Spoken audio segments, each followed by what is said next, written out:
વડોદરા જિલ્લાના સાવલી તાલુકાના ગોઠડા અને બહુથા વચ્ચે મુખ્ય માર્ગ પર આવેલ શિવમ પેટ્રોકેમ ઇન્ડસ્ટ્રીઝ દ્વારા છોડવામાં આવતા ગેસના કારણે નજીકમાં આવેલ પોલ્ટ્રી ફાર્મની અસંખ્ય મરઘીઓ મૃત્યુ પામી હોવાના આક્ષેપ ગ્રામજનોએ કર્યા છે. વડોદરા જિલ્લાના ગોઠડા ગામની સીમમાં આવેલી શિવમ પેટ્રોકેમ ઇન્ડસ્ટ્રીઝ દ્વારા વિવિધ કેમિકલ પ્રોડક્ટનું ઉત્પાદન કરવામાં આવે છે, જે કેમિકલના ઉત્પાદન અને પ્રોસેસિંગ સમયે તેમાંથી નીકળતા ઝેરી વાયુ હવામાં પ્રસરી જવાથી અતિશય તીવ્ર દુર્ગંધ સહિત આંખમાં બળતરા થતી હોવાની લોક ફરિયાદ ઉઠવા પામી છે. સ્થાનિકોના જણાવ્યા પ્રમાણે કંપની દ્વારા પ્રદૂષણ નિયંત્રણ તમામ નિયમોને નેવે મૂકીને કામગીરી કરવામાં આવી રહી છે. ગતરોજ અહીંયા કેમિકલ કંપનીમાંથી ઝેરી ગેસ છોડવામાં આવતા આસપાસના વિસ્તારમાં આવેલા મરઘા ઉછેર કેન્દ્રોમાં તેની અસર થઈ હતી, જેના કારણે અનેક મરઘાઓ મૃત્યુ પામ્યા હતા. સમગ્ર પ્રકરણમાં ગ્રામજનોએ ગુજરાત પ્રદૂષણ નિયંત્રણ બોર્ડના અધિકારીઓને જાણ કરી હતી. જીપીસીબીના અધિકારીઓ સ્થળ ઉપર આવીને શિવમ પેટ્રોકેમ કંપની પર થયેલા આક્ષેપોની તપાસ શરૂ કરી હતી. સ્થાનિકોના જણાવ્યા પ્રમાણે કોઈપણ વોટર બોડી એટલે કે તળાવ, નદી કે જળાશયથી કેમિકલ ઉદ્યોગોને નિયત અંતર બાદ જ પરવાનગી આપવામાં આવતી હોય છે, જ્યારે શિવમ પેટ્રોકેમ કંપનીથી 200 મીટરના અંતરે જ તળાવ આવેલું છે, તો આ કંપનીને તળાવ નજીક પ્લાન્ટ સ્થાપવાની પરવાનગી કેવી રીતે મળી?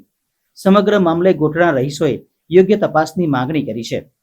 જીપીસીબીના કાયદા શિવમ પેટ્રોકેમ કંપની માટે અલગ કેમ? તેવા અનેક પ્રશ્નો ગ્રામજનોએ ઉઠાવીને મરઘા ઉછેર કેન્દ્રમાં થયેલા અપમૃત્યુ માટે તપાસની માંગણી કરી છે.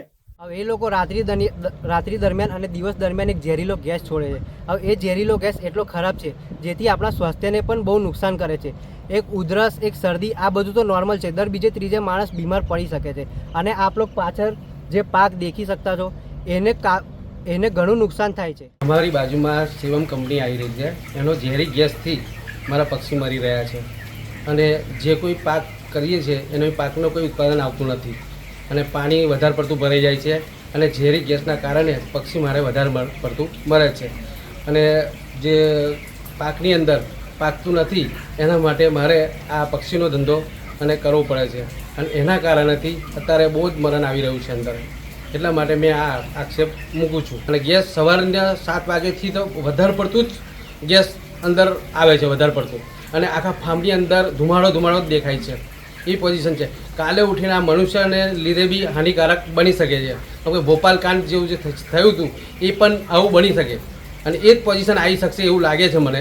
આગળથી આ જ પોઝિશન છે, એના માટે આક્ષેપ મૂક્યો છે.